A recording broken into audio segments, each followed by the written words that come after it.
Hello! Hi అండి. Welcome to our channel రకరకాల రుచులు. ఈరోజు వీడియోలో నేను ప్రెషర్ కుక్కర్‌లో చికెన్‌ను సింపుల్‌గా ఎలా చేసుకోవాలో చేసి చూపిస్తానండి. ముందుగా స్టవ్ ఆన్ చేసుకొని, ఒక ప్రెషర్ కుక్కర్‌ని పెట్టుకొని, అందులో 3, 4 స్పూన్‌ల ఆయిల్‌ని వేసుకోండి. అలాగే ఒక 10 జీడిపప్పులను వేసుకొని, తర్వాత ఒక 2 పెద్ద ఉల్లిపాయలను ముక్కలుగా కట్ చేసుకొని, ఇలా పొడుగు ముక్కలుగా వేసుకోండి. తర్వాత 3 పచ్చిమిరపకాయలను కూడా ముక్కలుగా కట్ చేసుకొని వేసుకొని, కొంచెం పసుపు వేసుకోండి.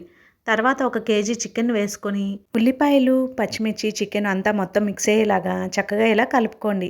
తర్వాత ఒక స్పూనున్నర అల్లం వెల్లుల్లి పేస్ట్ వేసుకొని మొత్తం మిక్స్ అయ్యేలాగా బాగా కలుపుకోండి. మీరు కనుక మన రకరకాల రుచులు ఛానల్‌ని ఫస్ట్ టైం చూస్తుంటే కనుక సబ్స్క్రైబ్ చేసుకొని పక్కనే ఉన్న బెల్ ఐకాన్ని ప్రెస్ చేయండి. అలాగే వీడియోని లైక్ చేయండి.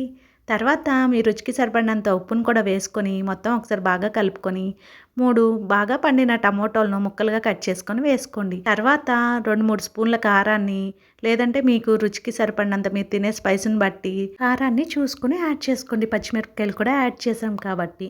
ఇలా చికెన్‌లోని నీరు, టమోటోలు నీరు బాగా ఇలా రిలీజ్ అవుతూ ఉన్నప్పుడు ఒక స్పూనున్నర గరం మసాలాను కూడా యాడ్ చేసుకోండి. ఇంట్లో చేసుకున్న గరం మసాలా యాడ్ చేసుకొని ఉంటే కనుక లేదంటే చికెన్ మసాలాని యాడ్ చేసుకొని కొన్ని కొత్తిమీర ఆకులు, పుదీనా ఆకులను కూడా వేసుకొని మొత్తం బాగా మిక్స్ అయ్యేలాగా మిక్స్ చేసుకొని కుక్కర్ మూతను పెట్టుకొని ఒక విజిల్ వచ్చేంత వరకు ఉడకనివ్వండి.